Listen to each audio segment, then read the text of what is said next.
किंवा MPC UPC हे काही आपलं काही साधारण विद्यार्थ्यांचं काही खरं नाही, म्हणजे त्यांनी त्याच्या वाटेला जाऊच नाही, म्हणजे पाऊस नाही म्हणजे त्याच्याकडे. आणि त्याच्यासाठी मग खूप डोनेशन द्यावं लागतं, खूप मोठाले क्लास लावावे लागतात, आणि इंटरव्ह्यूमध्ये पण पैसे चालतात. म्हणजे असे वेगवेगळे प्रकारच्या चुकीच्या समजुतीने आम्ही असे ग्रासलेलो होतो. आणि मग तिकडे जायचंच नाही, म्हणजे कारण एकदा जर तुमच्या मनामध्ये भीती निर्माण केली की त्या रस्त्यानं तुम्हाला जायचं नाही, तिकडे काळोख आहे, तिकडे काहीतरी चिंचेचं झाड आहे, त्याच्यावर कोणीतरी भूत राहतं, मग रात्री मग तो रस्ता आपण जायचा टाळून देतो. पण ह्या गोष्टी आपण केल्या नाही पाहिजेत, आणि ज्या गोष्टी असं वाटतं नाही ज्यांनी म्हटलं आता हे करायचं नाही ते आपण करून पाहिलं पाहिजे. आणि मग ह्या गोष्टी करताना माझी सुरुवात मी तुम्हाला सांगतो की मी डी.एड झालो. डी.एड झाल्याच्या नंतर त्याच्याही आधी थोडंसं सांगतो माझ्याविषयी की माझे वडील हे आर्मीमध्ये होते, एक्स आर्मीमॅन होते, नंतर स्टेट बँकमध्ये ड्युटीला होते. आणि त्यांनी लहानपणापासूनच मला फक्त एवढंच सांगितलं होतं की आपल्याला भरती व्हायचं. काय व्हायचं? भरती व्हायचं. बाकीचं काय नोकऱ्या असतात, काय ड्युटीज असतात, काय शिक्षण असतात, आम्हाला काहीच माहीत नव्हतं. फक्त माझ्यापुढे एकच टार्गेट होतं की आपल्याला इंडियन आर्मीमध्ये जायचं, आपल्याला भरती व्हायचं. म्हणजे ते आले की चला तू रनिंगला जा बरं, तू तू सकाळी जाऊन तू प्रॅक्टिस केली पाहिजे, रनिंग केली पाहिजे, धावला पाहिजे, कारण त्यांच्या पुढे एकच टार्गेट होतं की इंडियन आर्मीमध्ये जायचं. आपला मुलगा हुशार आहे का, का काही त्याला येतोय का, का त्याला फर्स्ट क्लासला मार्क पडत येते, त्यांच्यामध्ये काहीच माहिती आलं नाही. किंवा मी योगायोगानं थोडंसं अभ्यासामध्ये बरा होतो, आणि मग मला डी.एडला जाण्यासारखे मार्कही मिळाले. मग त्याच्यानंतर मग ते जे काही भरतीचं जे काही मला लहानपणापासून जे वडिलांनी सांगितलं होतं, मग तिकडे काही जाता नाही आलं, आणि मग डी.एड झालो. आणि एक शिक्षक म्हणून नोकरी पण केली. परंतु मला अधिकारी होण्याची पहिल्यापासूनच आवड होते, आणि मग त्यासाठी मी प्रयत्न सुरू केले. आणि एक जिल्हा परिषदचा शिक्षक होतो, आणि एका एकदम म्हणजे दुर्गम भागामध्ये मंठा तालुक्यामध्ये एक वैद्यवडगाव नावाचं गाव होतं, त्या ठिकाणी मी शिक्षक म्हणून सेवा देत होतो. आणि तिथे एक आमचे मित्र होते मिलिंद सरकडे सर म्हणून, ते आता API आहे सध्या महाराष्ट्र पोलीसमध्ये.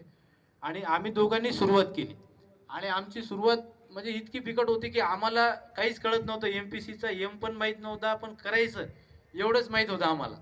आणि कोणतेही साधनं नव्हते, पुस्तकं नव्हते, किंवा कोणी आम्हाला क्लासेस पण नव्हते. परंतु आम्ही सुरुवात केली, आणि 2007 साली आम्ही सुरुवात केली. त्यावेळेस योगायोगानं आम्ही कोणतीही तयारी न करता PSIचा आम्ही परीक्षा दिली होती. आणि परीक्षा देत असताना काही प्रश्न हे फार ओळखीचे वाटले, आणि दिली आपली परीक्षा, घरी आलो, आणि आम्ही रूमवरती राहत होतो. तिथे एक 10वीचा मुलगा होता, तो भूगोलाचा अभ्यास करत होता. तर त्याचं भूगोलाचं पुस्तक सहज चाळलं आम्ही, आणि मी मोजले माझ्या PSIच्या पूर्वपरीक्षेच्या प्रश्नपत्रिकेतले, तर जवळपास 27 प्रश्न हे येतात 10वीच्या भूगोलाच्या म्हणजे भूगोलाच्या पुस्तकातून जसेच्या तसे आले होते. आणि तिथेच मग दिवा पेटला, कळालं की आपल्याला MPC सहज शक्य आहे. आणि त्याचे सोर्स पण कळालं की याच्यातले प्रश्न कुठे येतात, कोणत्या पद्धतीने अभ्यास केला पाहिजे. मग आम्ही पहिलीपासून तर 10वीपर्यंत सर्व जे काही पाठ्यपुस्तक आहेत आपले महाराष्ट्र राज्य याचे स्टेट बोर्डचे, ते सर्व आम्ही अभ्यास केला. आणि एक पेपर वाचला लोकसत्ता, त्याच्या चालू घडामोडीच्या आम्ही वर्षाच्या नोट्स काढायचो, आणि त्याच्या आधारावरती आम्ही एकही पूर्वपरीक्षा कधीच फेल झालो नाही. त्याच्यानंतर मी 2010चे जी काही PSIची ॲड आली होती त्यावेळेस, त्याच्या पहिल्याच याच्यामध्ये PSI झालो होतो, आणि महाराष्ट्रामधून माझा 10वा क्रमांक त्या ठिकाणी आला होता.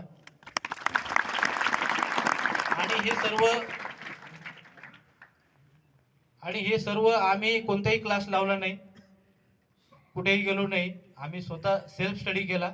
फक्त आम्हाला एक मार्ग मिळाला, आणि त्या मार्ग आम्ही फक्त प्रामाणिक प्रयत्न केले. आणि नंतर त्याच्यानंतर पुढची परीक्षा दिली. मी सेल टॅक्स इन्स्पेक्टर म्हणून सुद्धा माझं सिलेक्शन झालं. PSI काही कारणास्तव मला स्वीकारता नाही आलं, परंतु माझा जो मित्र होता दुसरा, त्याने मात्र PSI स्वीकारलं दुसऱ्या वर्षी. तो पहिल्या वर्षी पण त्याचं फिजिकल कमी असल्यामुळं माझ्यासोबत त्याचं काही सिलेक्शन होऊ शकलं नाही, कारण की त्याला ते गोळाफेक करताना त्याला एक इंजुरी होऊन गेली होती. त्याच्यामुळं त्याला फिजिकली त्याला व्यवस्थित मार्क नाही आले. मग तो पुढच्या वर्षी झाला. आणि हे सांगण्याचा उद्देश असा आहे की आपल्याला जर मार्ग सापडला आणि त्या मार्गावर जर आपण प्रामाणिकपणे जर प्रयत्न केला तर यश हमखास येतं. आणि ह्या गोष्टी करत असताना आहे ना, अपयशाची तुम्ही सवय करून ठेवा. अपयश येणार आहे हे असं तुम्ही गृहीतच धरायचं. अपयश येणार आहे आणि असे अनेक अपयशाचे मनोरे आपल्याला चढावे लागणार आहेत. म्हणजे सहजासहजी जीवनामध्ये काहीच नाही, म्हणजे सहजासहजी काहीच भेटू शकत नाही. एक गोष्ट तुम्ही लक्षात ठेवा. आणि आपली मानसिकता, आपण जर मनानं जर तयारी केली ना, आपल्या मनाचा सर्व खेळ आहे. जर आपण मनाने जर पहिला हार कुठे होते? माणसाची मनामध्ये हार होते. ज्या वेळेस तुम्ही मनाने पराभव स्वीकारता, अरे मी हारलो ना, तेव्हाच तुमचा पराभव होता. पण जोपर्यंत तुमचं मन पराभव मान्य करत नाही ना, तोपर्यंत तुम्ही हरलेले नसता आणि जिंकलेले नसता. म्हणजे प्रयत्न सोडायचे नसतात. सर्वात महत्वाचं आहे की आपले जे प्रयत्न आहेत ते प्रयत्नाची पराकाष्ठा करायची, खूप खूप मेहनत करायची. आणि याच्यासाठी आपल्याला त्याग करावा लागतो. ज्यावेळेस मी माझी स्पर्धा परीक्षेची तयारी करत होतो, तर मला शनिवार रविवार माहीत नाही. मी कोणाच्या कुंकवाला गेलो नाही, कोणाच्या सोयरिकीला गेलो नाही, कुठं सावडायला गेलो नाही, कुठं लग्नाला गेलो नाही. मला कोणत्याच इव्हेंटला मी जाऊ शकलो नाही. इव्हन उन्हाळ्याच्या सुट्ट्यामध्ये सर्वजण शिक्षक आपापल्या गावी जायचे, इकडे जायचे, पण आम्ही मित्र एकमेकांना कोंडून घ्यायचो आणि आमच्या रूममध्येच आमच्या उन्हाळ्याच्या पूर्ण सुट्ट्या आमच्या अभ्यासात घालायचो. म्हणजे सांगायचं तात्पर्य असं आहे की एकदा जर तुम्हाला तुमचं लक्ष, ज्यावेळेस तुम्ही ठरवलं की मला हे करायचंय, मी असं म्हणणार नाही की तुम्ही एमपीसीच करा किंवा तुम्ही यूपीसीच करा किंवा तुम्ही इंडियन आर्मी मध्ये जा की SRPF मध्ये जा का CRPF मध्ये जा. हे तुमची डिस्क्रेशन, तुमची इच्छा. परंतु जे काही तुम्ही ध्येय तुमच्या समोर ठेवसाल त्याच्या प्रती मात्र तुम्ही प्रामाणिक प्रयत्न करा. विनाकारण आपल्या आई वडिलांनी सांगितलंय की बाबा तुला हे करायचं, एमपीसी करायची, यूपीसी करायची, की तुला भरती व्हायचे म्हणून तुम्ही इथं आलेले आहेत. आई वडील आपले पदरमोड करून आपल्यासाठी खर्च करत आहेत, पैसे पाठवत आहेत, पोटाला चिमटा घेऊन तुमच्यासाठी सर्व तजवीज करत आहे. आणि आपण इकडे येऊन खुशाल आपल्या मोबाईलवरती आपण यूट्यूब पाहत आहे, व्हॉट्सअपवरती चॅटिंग चालू आहे, याच्यावरती चॅटिंग चालू आहे, फेसबुक आहे, इंस्टाग्राम आहे, याच्यावरतीच आपला वेळ घालवत असेल तर मात्र असं करू नका. म्हणजे स्वतःची फसवणूक करा. आपण एक लक्षात ठेवा, सर्व जगाला फसवू शकतो, परंतु आपल्या मनाला अजून सुद्धा कोणालाही फसवता नाही आलं. त्याच्यामुळे जे काही करायचं ते आधीच ठरवा, तरच तुम्ही त्याच्यामध्ये घुसा. नाही तर काही गरज नाही यायची, काही गरज नाही आई वडिलांचा पैसा खर्च करण्याची, काही गरज नाही त्यांना खोटे आश्वासन दाखवायची, खोटे स्वप्न दाखवायची, काही गरज नाही. जे करायचं तर ते एकदम म्हणजे तयारीनिशी करा आणि पॉझिटिव्ह माइंडसेट ठेवा. काही जरी झालं तरी आपली जी काही मनाची एकाग्रता आहे ती कमी होऊ द्यायची नाही. किती जरी अपयश आलं आणि किती जणांनी जरी टोमणे मारले, अरे याचं काही खरं नाही, याचं काही खरं नाही, हे तर नुसतंच परीक्षा देऊन राहिला आणि पास तर काही होऊन नाही राहिला, असं किती जवळचा मित्र मैत्रिणी किती सोडून गेल्या, आल्या गेल्या, त्याचा काही विचार नाही करायचा. फोकस फक्त आपल्या टार्गेट वरती ठेवायचं. आपलं जे लक्ष आहे ते लक्ष आपलं कधीच विचलित होऊ द्यायचं नाही. त्याच्यासाठी काही मोटिवेशनल मूवीज सुद्धा आहेत. जसं लक्ष नावाचा एक मूवी आहे, जर तुम्ही बघितला तर ऋतिक रोशनचा, तर असे काही मूवीज असतात की हे आपल्याला काय करत असतात, मोटिवेट करत असतात. किंवा तारे जमीन पर आहे, 3 इडियट्स आहेत, हे पिक्चर्स आहेत, हे जे मूवी आहेत हे समाजाला मार्गदर्शन करणारे आहेत, विद्यार्थ्यांना मार्गदर्शन करणारे, पालकांना मार्गदर्शन करणारे मूवीज आहेत.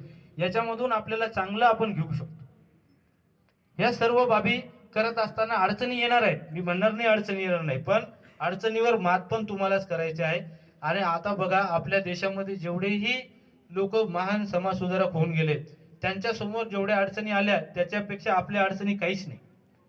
फक्त आपण आपल्या अडचणीचा विनाकारण बाऊ करतो आणि त्याच्यामध्ये आपलं अपयश दडवण्याचा प्रयत्न करतो. आणि एक लक्षात ठेवा, अपयश हे नेहमी पोरका असतं, त्याची जबाबदारी कोणीच स्वीकारत नाही. आणि यशाला अनेक बाप असतात. एक लक्षात ठेवा, यश आले की सगळेजण सांगत सुटतात की अरे माझ्यामुळे झालं ते भरती, मी हे केलं, मी ते केलं, अरे माझ्यामुळे तो परीक्षा पास झाला, अरे मी तर त्याला हे पुस्तक दिलं, मी सांगितलं त्याला तो क्लास लावायचा. म्हणजे या गोष्टी असतात. म्हणजे तुमच्या यशाचे अनेक वाटेकरी असतात. आणि अपयश हे कसं असतं, पोरका असतं. अपयश हे नेहमी पोरका असतं. एक लक्षात ठेवा या गोष्टी.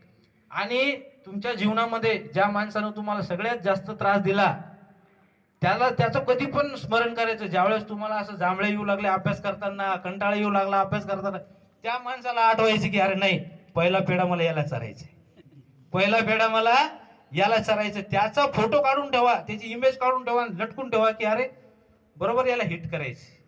ज्या माणसानं तुम्हाला नेहमी तुमच्या यशामध्ये, तुमच्या प्रगतीमध्ये तुम्हाला नेहमी अडथळा आणण्याचा प्रयत्न करा, तुमच्या मार्गामध्ये अडचण आणण्याचा नेहमी करा, असा प्रत्येकाच्या जीवनामध्ये एक तरी व्यक्ती असतो, तो प्रत्येकाच्या जीवनामध्ये असतो. आणि त्याचा फोटो लावून ठेवा आणि मनाची एक खुणगाट बांधून ठेवा की पहिला पेढा मी याला चारणार आहे. आणि खरंच त्याला पहिला पेढा द्यायचा. मग बघा तुमच्या यशाने आहे ना तो इतका खजील होणार आहे, इतका खजील होणार आहे ना, म्हणजे ते चिल्लूभर पाणी मी डुबजा म्हणता ना, ते तसं होणार आहे त्याच्यासोबत. मग हे तुम्हाला करून दाखवायचं आहे. मग त्याच्यासाठी मात्र तेवढा विश्वास, तेवढा निर्धार, तेवढी ताकद तुमच्यामध्ये पाहिजे. आणि ध्येय नेहमी हाय ठेवायचं, टार्गेट नेहमी उंच ठेवायचं आणि त्याच्यासाठी मात्र निश्चित प्रयत्न करा. यश हे मिळतंच, यश हे नेहमी मिळतं एवढं लक्षात ठेवा. फक्त त्याच्यासाठी जे काही आपण प्रयत्न कराल ते मात्र प्रामाणिकपणे प्रयत्न करा, अशी ही माझी तुम्हाला मनापासून सदिच्छा आहे. प्रामाणिकपणे जो प्रयत्न करतो तो कधीच अयशस्वी होत नाही, हे मी स्वतःच्या अनुभवून आपणास सांगू शकतो. आपण सर्वांनी या ठिकाणी माझे काही 2 विचार आहेत ते आपण एवढ्या शांततेने ऐकून घेतले, त्याबद्दल मी सर्वांचे या ठिकाणी मनापासून धन्यवाद व्यक्त करतो, आभार व्यक्त करतो. आणि गर्जे सरांनी मला ऐन वेळेवरती इथे 2 शब्द बोलण्याची जी काही संधी उपलब्ध करून दिली त्याबद्दलही त्यांचे सुद्धा या ठिकाणी मनपूर्वक या ठिकाणी आभार व्यक्त करतो. थँक्यू.